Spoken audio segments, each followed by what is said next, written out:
Adaora must die. Everything will end today. Kill the witch. Adaora must die. I am her mother, but I'm in support of your decision. She deserves death. Kill her. Adaora Everything must will die. end today. She killed my soul too. Please, I didn't do anything. I'm not a witch. I swear with my life, I didn't kill anybody. You all know me. You watched me grow up in this village. How can you look at me like this? I don't have powers. I don't even have food. I've buried too many people to wish death on Kill the anyone witch. else. Please, look at me. I'm just a person. I'm just me. They called her a spirit. They said she cursed their children, that she made the men sick, that she killed the chief's son with beauty, but she only ever wanted to belong. She cried, "I didn't do anything," but no one listened. They pushed her into the river, and just like that, she was gone. No splash, no scream, just silence. But what they didn't know was that the river was never taking her away. It was bringing her back, but this time for revenge. A long time ago, in a quiet little village near a deep forest and a wide shining river, lived a woman named Nneka and her husband Okafor.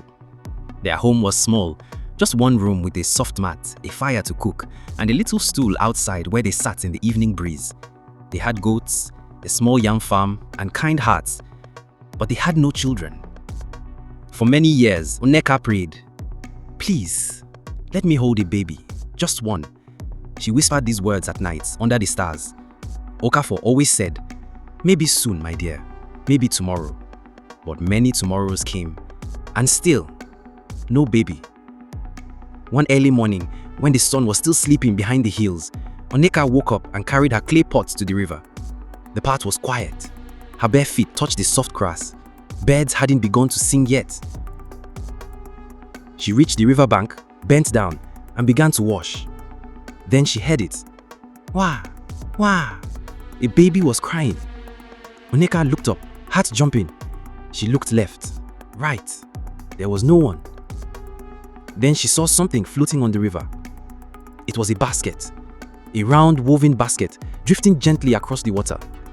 And inside it was a tiny baby girl, wrapped in soft white cloth, fast asleep, her little mouth still open from crying. Nneka gasped. "Oh, a baby?" She stepped into the water, heart pounding, and pulled the basket close. The baby was warm. Her fingers curled like little snails. Her cheeks were round and soft. Nneka looked around again. "Who brought you here? Where is your mother?" The trees didn't speak. The river just flowed. She hugged the baby close and hurried back home. "Okafor, come and see." Okafor stepped outside, blinking. When he saw the baby in Nneka's arms, his mouth opened wide. "A baby? From the river?" They looked at her face. She looked peaceful, like she had always belonged to them. Nneka said softly, "We will call her Adaora. She's the daughter of all." From that day, everything began to change. The goats grew fat, the yam fields gave more food, the sun felt kinder. People came to visit. Some brought rice, some brought fruits, some just wanted to see the river baby. The elders whispered, "She's a gift." Adaora grew like a bright flower. She laughed with the wind, she clapped when the drums played. When she smiled, it was like the sky smiled too. Nneka held her at night and whispered, "You are special." But sometimes, when she looked at the river, her eyes filled with questions. "Where did you really come from, my child?" The river never answered, but it watched quietly, as if waiting. After Adaora came, the house felt different. It wasn't loud or sudden. It began like a small breeze, soft, warm, and kind. At first, neighbors came by one by one. They knocked gently, smiled kindly, and left little gifts at the door. "This is for the baby," they said. One brought a bag of rice. Another came with sweet oranges. Someone even gave a wrapper with pretty blue flowers on it. People whispered, "This child, she brings light." Nneka smiled each time. She bathed Adaora in warm water and sang songs the elders had forgotten. Okafor carried her on his back and walked through the village proudly. Then one morning, something strange happened. Nneka was digging yams in the backfield. The soil was soft that day. She reached in deep and felt something hard and smooth. When she pulled it out, her eyes widened. It was a pearl, round, shiny, glowing. She dug more, another one, then another. 3 pearls hidden where yams should grow. She stared at them in her palm and whispered, "The river gave you to me, and now this?" That night, she showed Okafor. He held the pearls gently, as if they were magic. They didn't sell them, they just kept them in a little wooden box, like his secrets. Okafor's stall at the market also began to grow. Before, he sold slowly, just a little grain, a few roots. But now, people came in crowds. "I want your cassava. Give me 5 pieces of that cloth." He built a second table, then a third. Even traders from other villages came asking for the river family. In the village, things changed too. The crops grew strong. Rain came gently on time.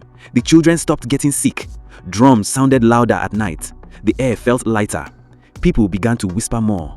Ever since that baby came, she brings blessings. She must be touched by the spirits. Adaora, still small, walked through the village and children followed her, giggling. Birds sometimes flew low, as if to see her face.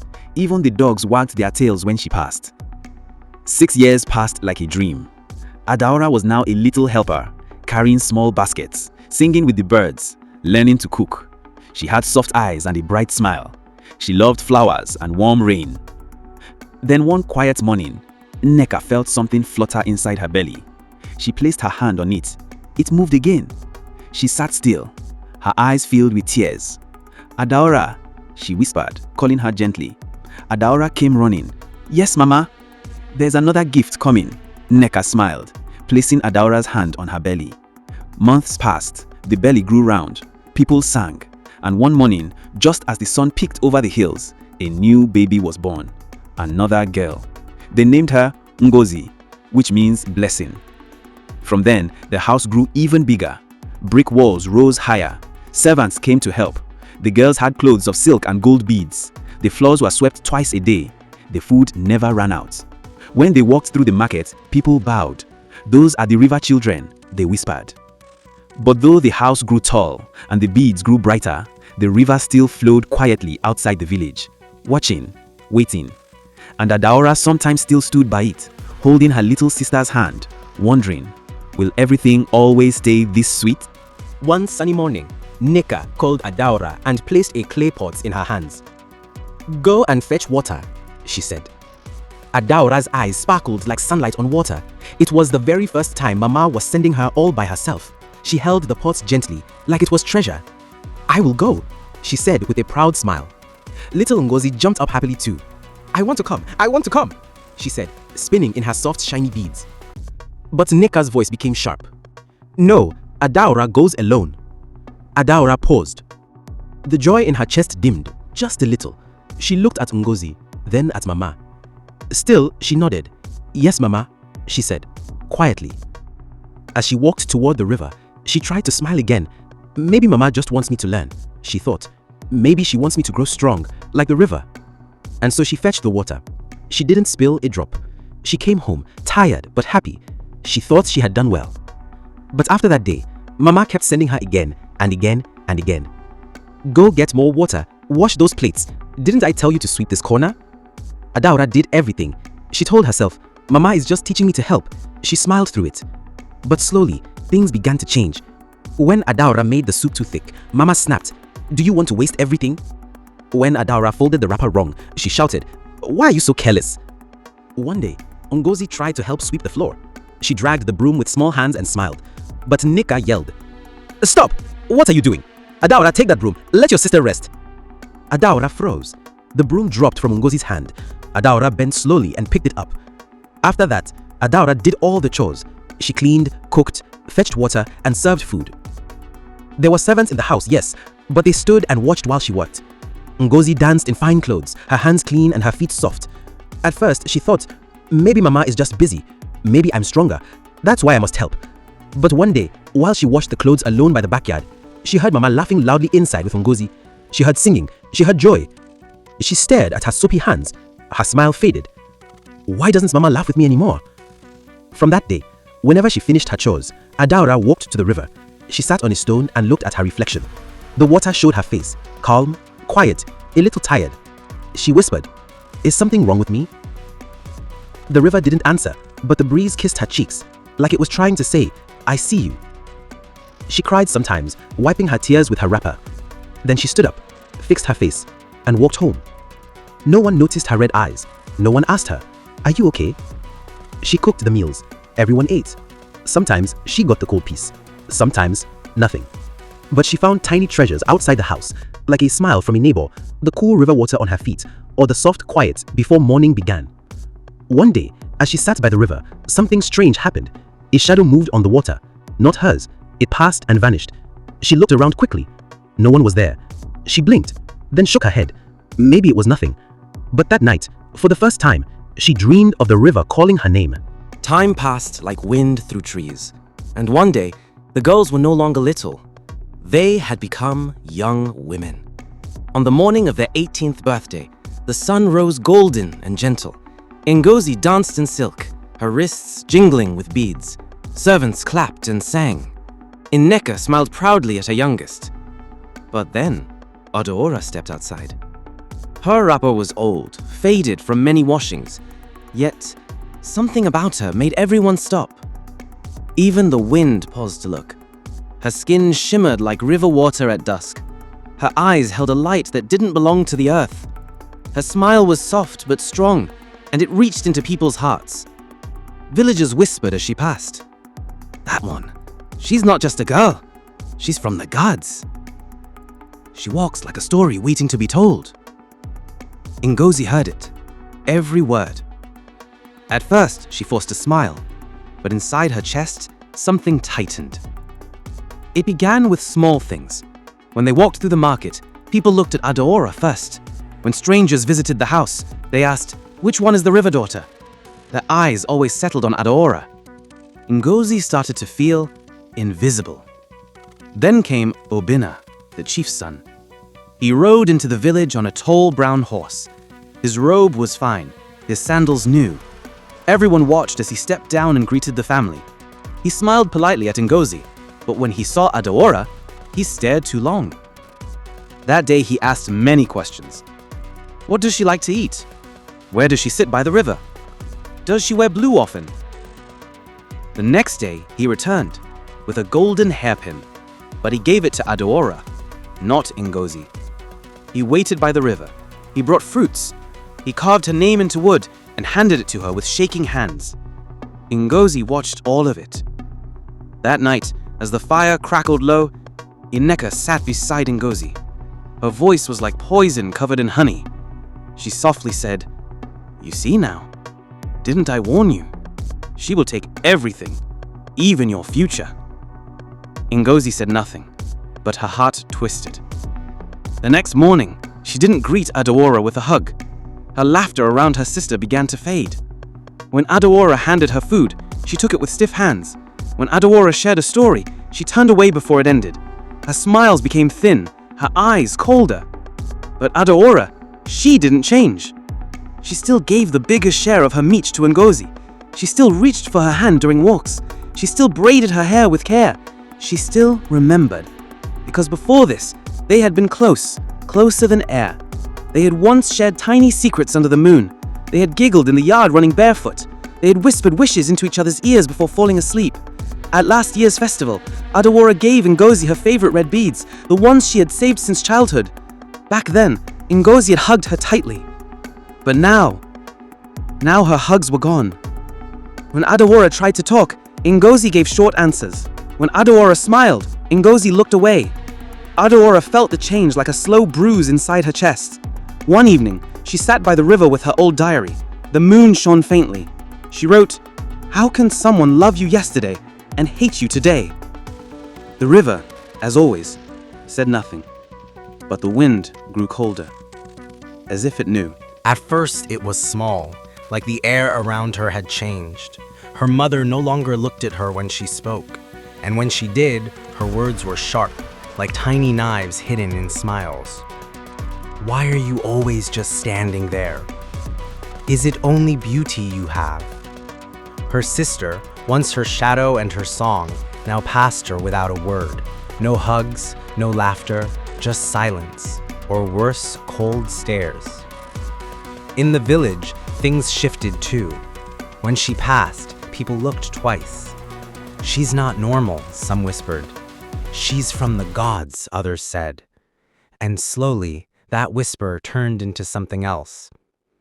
It began with the death of a man named Ugochukwu. He was the first. One afternoon, he passed Adaora on the path to the market. She greeted him softly. He didn't answer. He had once given her plantain as a child, but now he was among those who feared the glow in her skin and the quiet in her smile. Moments after walking past her, Ugochukwu took a shortcut through the tall grass, and there, a snake big his leg, swift, silent, and deadly. By the time they found him, the foam was already on his lips. He greeted her, someone said, then walked away. That was his last moment. Some called it an accident, but then came the next. Obiagile, a woman who had once braided Adaora's hair when they were little, saw her at the well.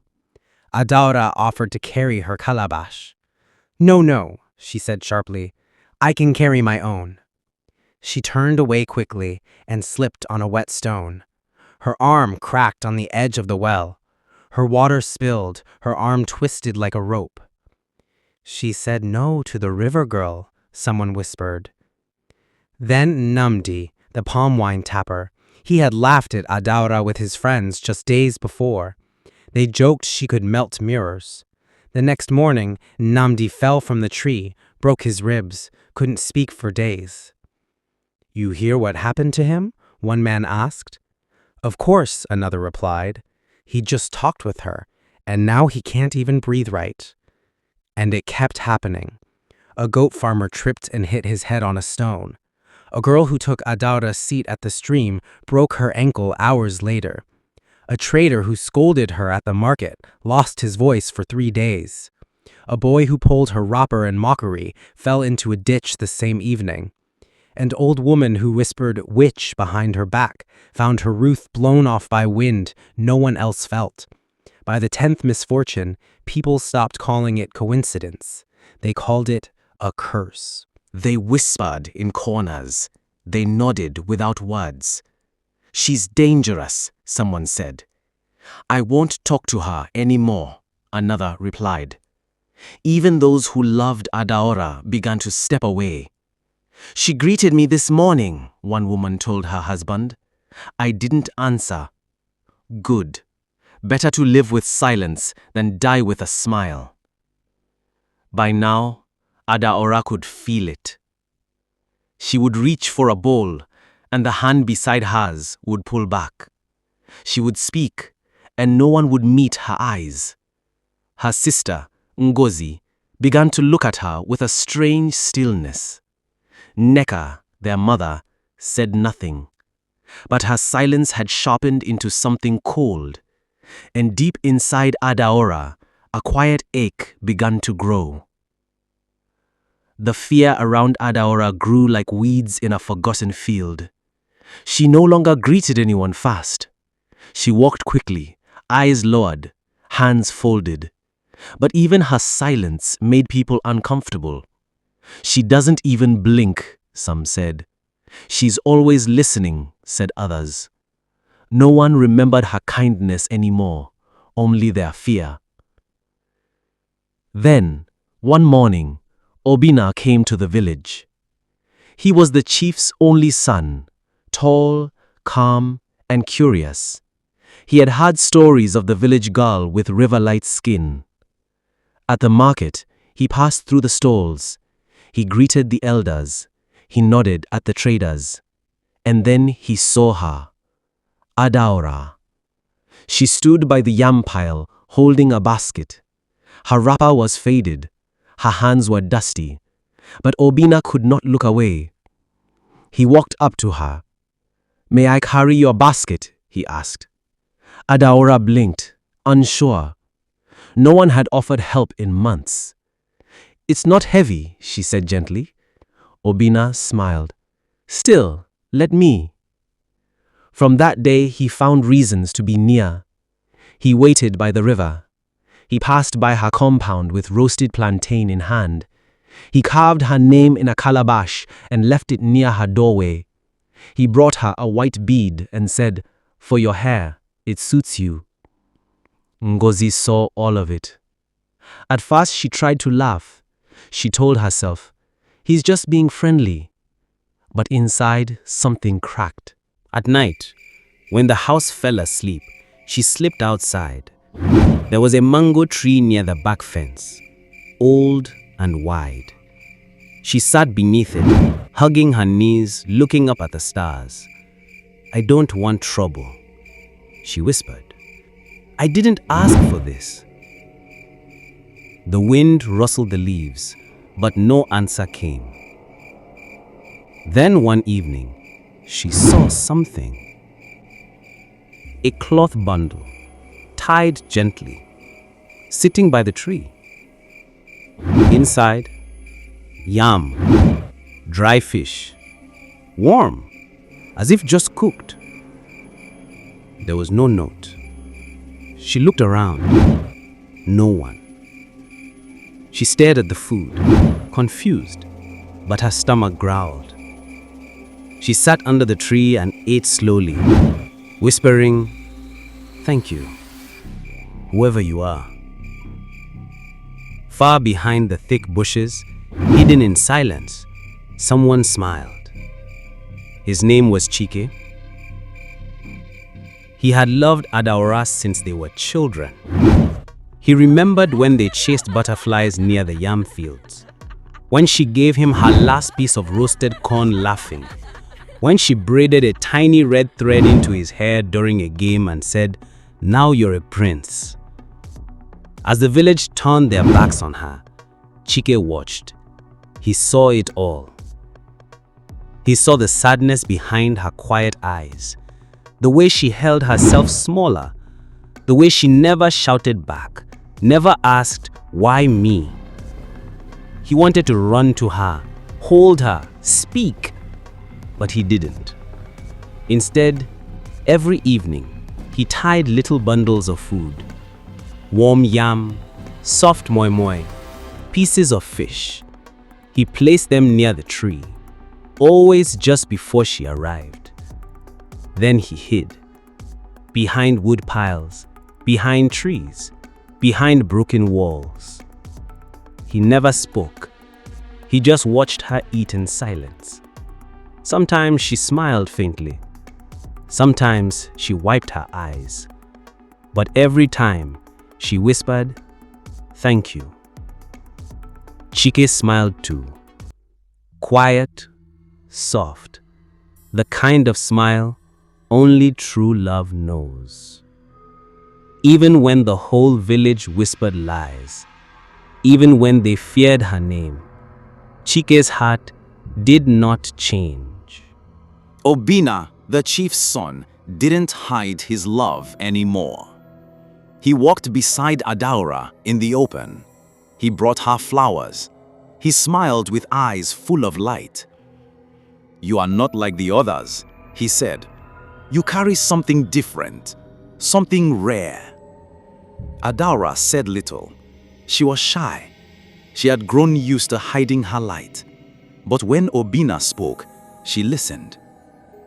"You deserve more than this village," he told her one afternoon, his voice low and soft. "You deserve a kingdom." For the first time in many moons, Adaora smiled. She didn't know what would happen next. The next morning, before the sun fully rose, a fisherman screamed. By the riverbank, just where Adaora used to sit, Obina's body lay still. His eyes were open, his hands cold. The water around him was calm. The village exploded. They shouted, they wept, they wailed. "He's dead! Who did this?" Then came the whispers. "It's her. It's Adaora. She's cursed. She killed him with beauty. She's not human. She's a spirit.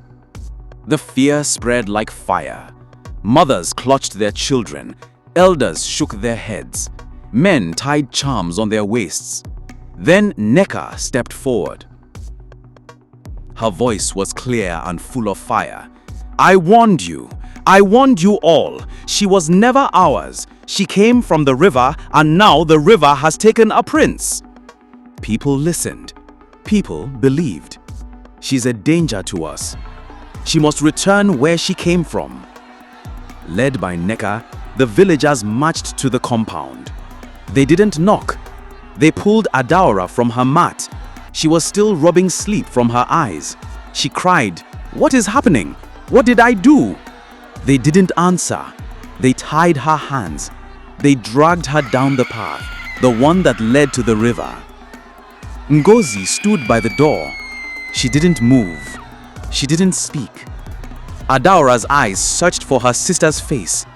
"Please," she begged, "tell them I didn't do anything." But Ngozi said nothing. Her mouth stayed closed, her eyes full of smoke. At the riverbank, the crowd circled Adaora. Nneka pointed to the water. "Return her!" she shouted. "Let the river take back what it gave." Adaora cried, "I didn't do anything." Her feet touched the wet sand. The rope around her wrist shook. "Please, I didn't hurt anyone." But the people didn't hear her. They saw only fear. They saw only the boy who died. They saw only what they wanted. And then someone pushed her. She stumbled, fell. Her body hit the water. There was a splash, then silence. The river closed over her like a mouth. Adaora disappeared beneath the waves. Gone. No one moved. Even the birds went quiet. For a moment, it was like the wind itself held its breath. Then, a child in the crowd whispered, "Where did she go?" The news spread fast. Adaora is gone. She sank beneath the water. The river took her. When Chike heard, he dropped the firewood he was carrying. His heart pounded. He didn't ask questions. He didn't stop to think. He just ran. Through the trees, past the mango tree, past the path where he used to smile. He reached the riverbank. The crowd was gone, only silence remained. The water was calm again, like it had never seen a thing. Chike took a deep breath and jumped in. The water wrapped around him like a curtain. It pulled him down deeper and deeper. The cold turned warm. The darkness began to glow. Light danced below him like stars floating in water. Then he landed, but not on the riverbed. He stood on soft ground. There was no mud, no rocks, only golden sand beneath his feet and blue light all around. He looked up and gasped. Adaora stood there. She was barefoot, her wrapper floating gently in the water around her. Her hair moved like seagrass. Her eyes were wide, full of questions. Chike, where are we? He ran to her and held her hands. I came to find you. They said you were gone. Before she could answer, the water shimmered. A soft hum filled the space. From the far end of the glowing world, a figure appeared. The River Queen. Her gown flowed like waterfalls. Her eyes were deep like oceans. Around her head, pearls floated like moons. She looked at Chike, then at Adaora. Her voice was slow and powerful, like thunder that whispers. She is mine. Chike froze. I sent her to your world, a gift, a light. But your people, they feared what they did not understand. They turned against her. Chike's throat tightened. His hands held Adaora tighter. The queen's eyes softened. "But you," she said to him, "you loved her purely, from far, without asking for anything. You gave without taking. You saw her when others turned away." Chike lowered his head. Tears rolled down his face. "I couldn't protect her. I should have done more." Adaora looked at him with wide, quiet eyes. The queen stepped closer. "The truth must rise, and only love can carry it." Then slowly, she raised her hand. Light swirled around them like a wind made of stars. Chike and Adaora stood in the center, hand in hand, and the river listened. The 30th night came softly. "Your part is not finished." She placed a gentle hand on his chest, and then he heard it. Faint voices calling his name. "Chike! Chike!" His body felt heavy. The world spun. Adaora faded. The light vanished. Suddenly, he gasped. Water poured from his mouth. He blinked into daylight. Rough hands were pressing on his chest. He was lying on the river bank, soaked, shaking, surrounded by villagers. "He's back! He's alive!" But Chike didn't speak. His lips trembled. He couldn't remember. The glowing world, Adaora's face, the queen's voice, all of it floated just out of reach, like a dream that melted when morning came. He sat up slowly. Everything felt distant. That night, he didn't sleep well. He tossed and turned on his mat, flashes of water and light flickering behind his eyelids. Then he saw her. In the middle of an empty field stood an old woman, her back straight, her hands strong. She held out her palm. In it, a single brown seed. "Plant it," she said softly. "Not outside. Keep it close. Water it each day." "And why?" Chike asked. "In 30 days, truth will rise." She disappeared. He woke up, heart pounding. Just a dream? Chike sat up slowly. The night air was still and cool. A bird cried softly in the trees. He looked around. The mat beneath him felt real. His shirt was damp from river water. His hands were shaking just a little. He exhaled deeply. "A dream," he whispered, rubbing his eyes. "Just a strange dream." But something felt off, like something followed him out of sleep. His hand drifted to his pocket, slowly, without thinking, and then he stopped. His fingers touched something, small, round, smooth. He pulled it out. It was the seed. Brown, warm, sitting quietly in his palm, as if it had been waiting for him. Chike stared at it, mouth slightly open. He looked around again. The sky above was quiet. The trees didn't move. He held the seed up to the moonlight.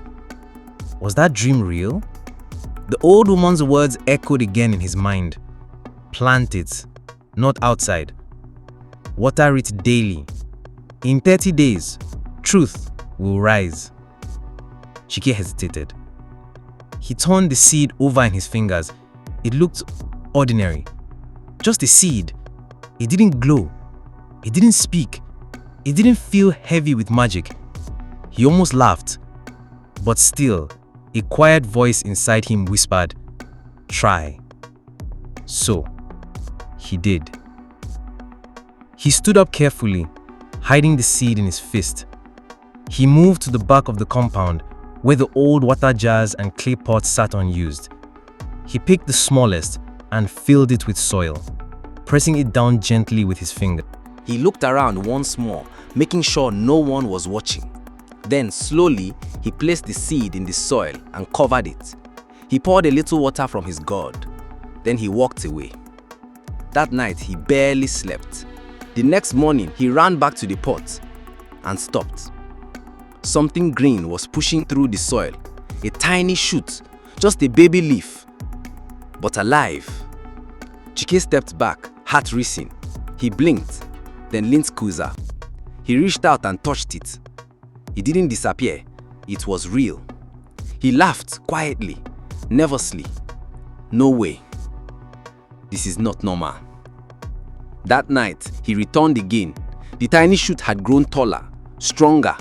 By the third night, the plant had grown into a full yam, resting gently on the soil like it had always been there. Chike gasped. He picked it up. It was warm, heavy, real. He turned it in his hands. There was nothing strange about it except that it had grown from a tiny seed in just 3 days. He peeled a small piece, tasted it. Sweet, clean, fresh. He stared at the empty pot, confused, amazed. Then he laughed to himself again. This time, not nervous. I guess I'll water it again tomorrow. Chike knelt beside the clay pot, his hands trembling as he poured the last drop of water. The plant no longer grew yams or maize. Instead, something else rose from the soil. Something he had never seen before. Light. It shimmered like the sun underwater. Soft, golden, alive. It curled upward, lifting like smoke, rising into the sky, as though whispering to the stars. Chike stepped back, holding his breath. The light vanished. Then the earth exhaled, a slow groaning sound that came not from the wind, but from deep below. He didn't sleep that night. And the next morning, the sky changed. The sun rose too fast, too hot. The clouds vanished. The winds stopped. The birds were silent. And the river, the same river that had always sung beside the village, was gone. Its body dried into cracks. Its voice became dust.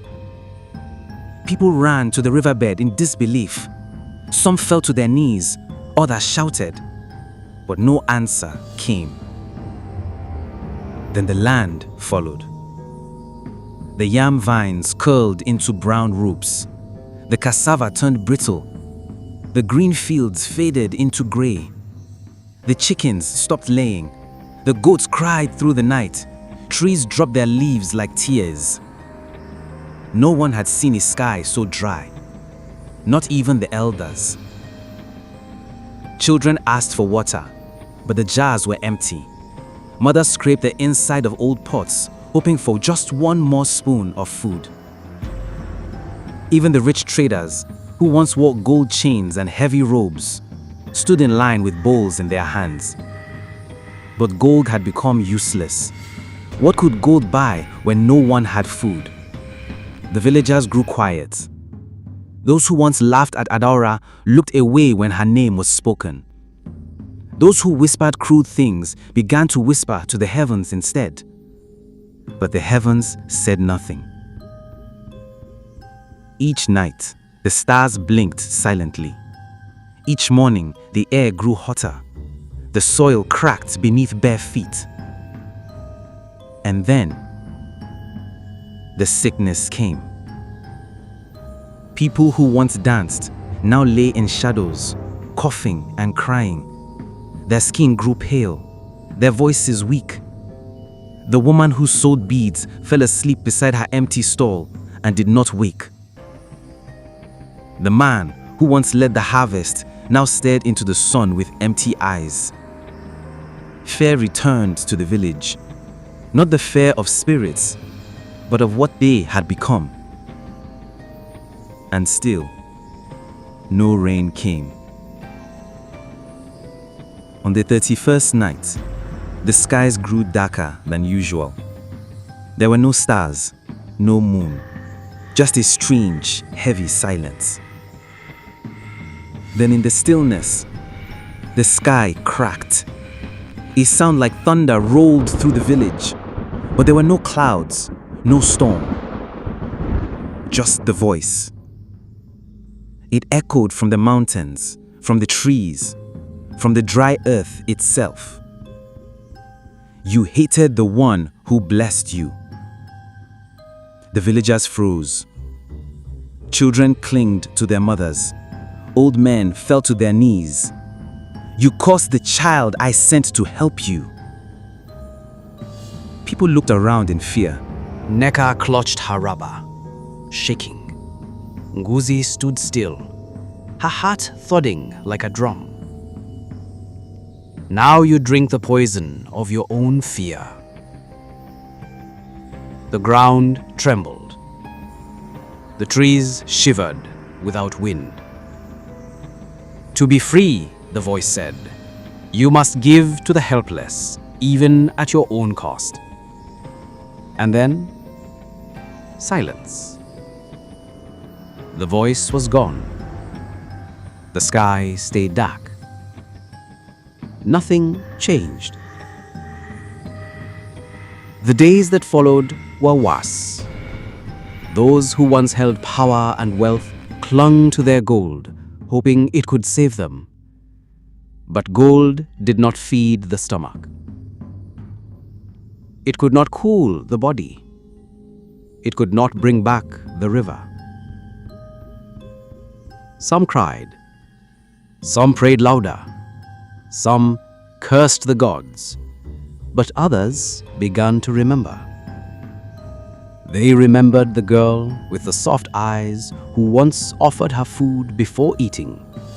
They remembered the girl who fetched water every day, even when no one thanked her. The girl they had feared. The girl they had thrown away. Some wept. Some said her name again. Adaora. And slowly, a change began. A young man gave his last wrap of bread to an old woman on the roadside. A mother fed a beggar child before her own. People began sharing, not because they had much, but because they had hearts. But still, no rain came. Then one day, on the hottest morning yet, a woman walked slowly through the village. She carried her last cup of water. Her lips were dry. Her skin was tired, but her eyes were steady. At the edge of the path, she saw a small boy, barely breathing. His tongue stuck to the roof of his mouth. His body was burning. The woman looked at her cup, then at the child. She knelt beside him, and without a word, she tilted the cup and let him drink. He sipped, then coughed, then closed his eyes in sleep. The cup was empty. The woman smiled. Then, a drop. One single drop of rain touched her shoulder. She looked up. Another fell on her cheek. Then another. Then the sky cracked again, not with a voice, but with rain. Real rain. Pouring rain. The kind that danced on rooftops and splashed into empty pots. The kind that made the trees stretch. The kind that soaked the earth in forgiveness. The villagers ran out, laughing and crying. They held their faces to the sky. They scooped water with their hands. They bathed in joy. Children sang again. The river returned. Green returned. Hope returned. And behind Chike's house, in the old clay pot where he had planted the seed, the soil split open. A single golden flower bloomed. Its petals glowed with light, and its stem whispered in the wind, The truth has risen. Before we continue, if you've been holding your breath like I was, go ahead and like the video. And if you want to know how this ends, subscribe, because the next twist is coming. The rain had come. The river flowed, but peace did not return to all.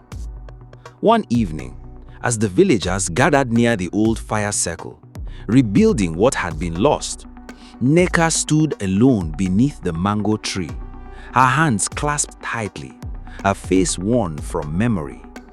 Then, she stepped forward. Eyes turned to her, some in confusion, some in dread.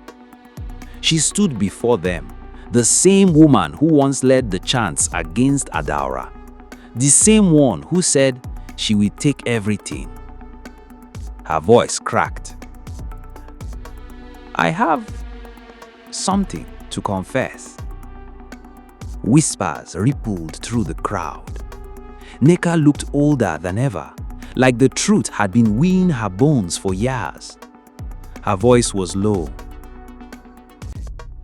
It wasn't Adaora who cursed the village. She paused, her throat tightened. It was me. The world went still. Children leaned into their mothers. Ngozi's breath caught. Even the river seemed to quiet. I was the one who lit the fire. She looked down at her hands. She wasn't mine. But somehow, people looked at her more. They asked how she was doing. They gave her fruit. They praised her songs. They told me she shines like river light. She swallowed hard. I wanted Ngozi to shine. She was mine, my blood, my dream. But Adaora was becoming the village's light. Tears welled in her eyes. I began to fear her. Her voice trembled. So I went to the oracle. Gasps. She continued, each word heavier than the last. I wore a black veil. I brought palm oil and goat hair. I knelt and I said, her voice dropped to a whisper, let her dim. Let her stop growing. Let her beauty bring her pain.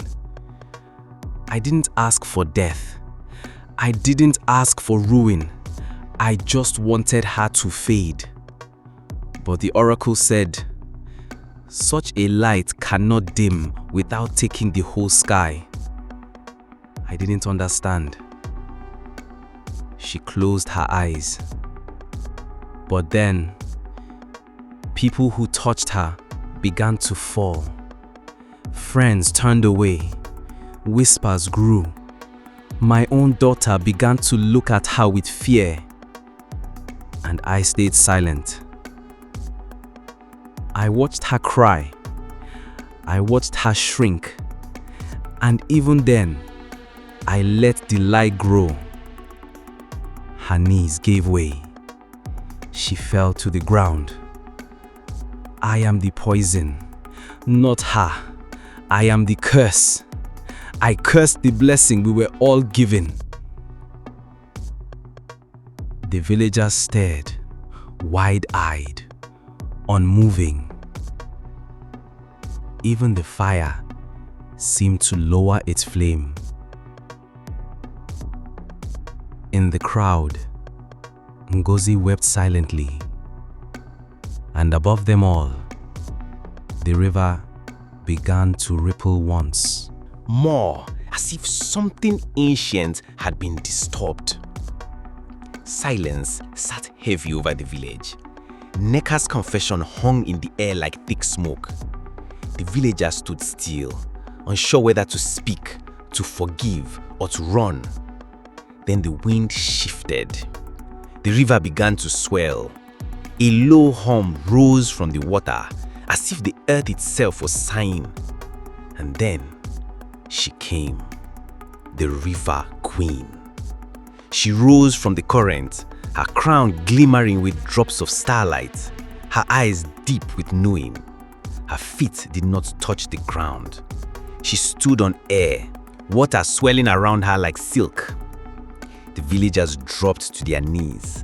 Nneka trembled where she knelt in the dust. The queen's voice rolled like thunder, yet soft as rain. I gave you a gift. She locked her eyes on Nneka, not to replace your child, but to bless your home, to make you whole. Nneka wept, her hands to her face. I was afraid, she whispered. The queen stepped closer. You were jealous. You saw light and you smothered it with your fear. Then she turned to the villagers. And you followed her lies. You turned against the one who brought you rain. You believed the shadow and betrayed the sun. The villagers bowed lower. The queen raised her hand. Her voice deepened. You do not deserve her return, not in body, but you must carry the weight. The wind roared. The fire blew out. And just like that, she vanished, leaving only silence. The next day, the village elders gathered. No one needed to vote. No one needed to speak. It was clear. Nneka had to leave. She and Ngozi were stripped of everything. Beads, land, name. They were led to the edge of the village with nothing but their wrappers and a clay pot of water. No one cried for them. No one waved goodbye. They walked barefoot into the hills, their shadows long behind them, forever caused to remember what they had done. Years passed. The village healed. Children laughed again. The river sang. But so often, a story would be told about a girl who once shone like moonlight, the one they cast away, the one they could never forget. One quiet evening, as a young girl bent to fetch water, she paused. For a moment, she saw a face in the river, soft eyes, a calm smile. Adaora. She blinked, and the image vanished. Only the river remained, but peace filled her heart.